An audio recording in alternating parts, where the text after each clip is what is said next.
fundamental rights are not a part of basic structure doctrine. भाई But you cannot touch judicial review since judicial review is already a part of the basic structure doctrine. Right. 42nd Constitutional Amendment Act 1976 में हम लोगों ने फिर से the section 4 बारिश and हो रहा है section गाइस थोड़ा 55 जो सा। डाला गया था, ऑफिस उसमें खत्म बोला हो था, गया है, Article यूपीएससी चालू हो 368 के चुका बाद है। बोला any amendment by the parliament shall not be challenged in any court of law. भाई कैसे बातें बोल देते हो तुम? shall be not be challenged होगा तो फिर तो गड़बड़ी हो जाएगी. In other words, judicial review नहीं रहेगा. And then came the huge case, Minerva Mills case of 1980, जब उस टाइम के चीफ जस्टिस वाई चंद्रचूड़ ने एक स्टेटमेंट दी, everything in India is under judicial review.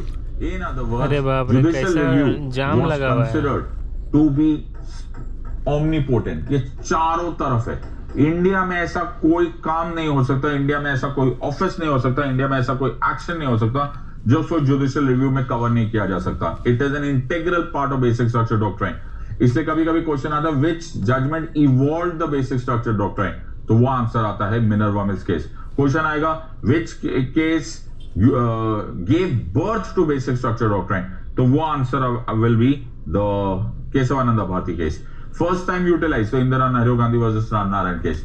Minerva mills case इतना इंपॉर्टेंट केस था कि इसको कई बार आगे कोट किया गया. ओके, वेयर चाहे वो with regards to presidential rule का ऑर्डर आया या फिर with regards to speaker disqualification होता है. अभी तुमने कर्नाटका लेजिस्लेटिव असेंबली में देखा, everything in India is under judicial review. Why? Because ऐसा जाम तो नहीं लगता था. Basic structure doctrine. So basic structure doctrine है जुडिशियल इनोवेशन. इसको जुडिशियल इनोवेशन बोलते हैं. ये मेड इन इंडिया कॉन्सेप्ट है. ओके, ये सिर्फ इंडिया में है बिकॉज इट बारिश जम के बरस जाए ना, अगर तुम इसे नोटिस करो, it gives unprecedented powers to the judiciary to interpret the constitution according to what they think is correct. Okay, तो उनको लगता है ऐसे करना ठीक है, तो वो they will start doing it in that way. So basic structure doctrine has come under criticism also. ये भी एक बहुत अच्छा क्वेश्चन आता है कि basic structure doctrine is under criticism also. Why? Because it gives unbelievable unlimited powers to the judiciary. क्या can we give, जैसे हम लोग पार्लियामेंट से डर रहे थे कि उनको अनलिमिटेड पावर्स आ गई, तो क्या जब हम जुडिशरी को अनलिमिटेड पावर्स दे रहे तो हमें नहीं डरना चाहिए? मे बी डरना चाहिए. So the point here is this is a doctrine.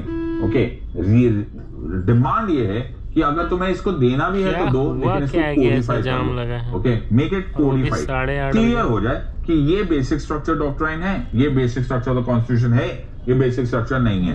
Otherwise it can lead to misuse of basic structure doctrine, जिसको आजकल हम कभी कभी क्रिटिसाइज करने लग जाते हैं as judicial overreach etcetera etcetera, या फिर judiciary interfering in the executive. इन दोनों ही चीजों को we can always stop by one. Yes, हम आर्टिकल 368 को अनलिमिटेड नहीं छोड़ सकते, but in the same footing you also cannot say कि हम बेसिक स्ट्रक्चर डॉक्ट्राइन वाले कॉन्सेप्ट को, जुडिशियल रिस्पॉन्सिबिलिटी को भी अनलिमिटेड नहीं छोड़ना चाहिए.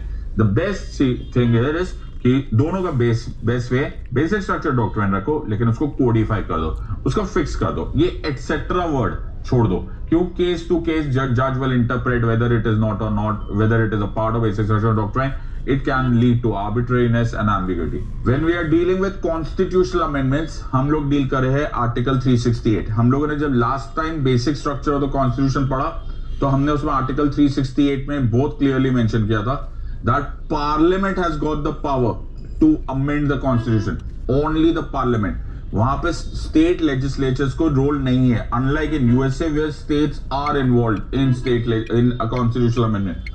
पार्लियामेंट ने आर्टिकल 368 में क्लियरली, आर्टिकल 368 में लिखा हुआ है that you can amend any part of the constitution, any provisions of the constitution can be amended using the constituent powers. Word क्या यूज किया हुआ है? Using the constituent powers, any provisions of the constitution can be amended by the parliament using the procedure that is mentioned under article 368. Right. Now, so article 368 is an enabling provision with regards to article 368 parliament को तो बहुत power देता है. Provide the procedure and it is unlimited. तुम्हें ध्यान हो गया होगा जब हमने basic structure of the constitution पढ़ा, हमने बेसिक स्ट्रक्चर डॉक्ट्राइन पढ़ा.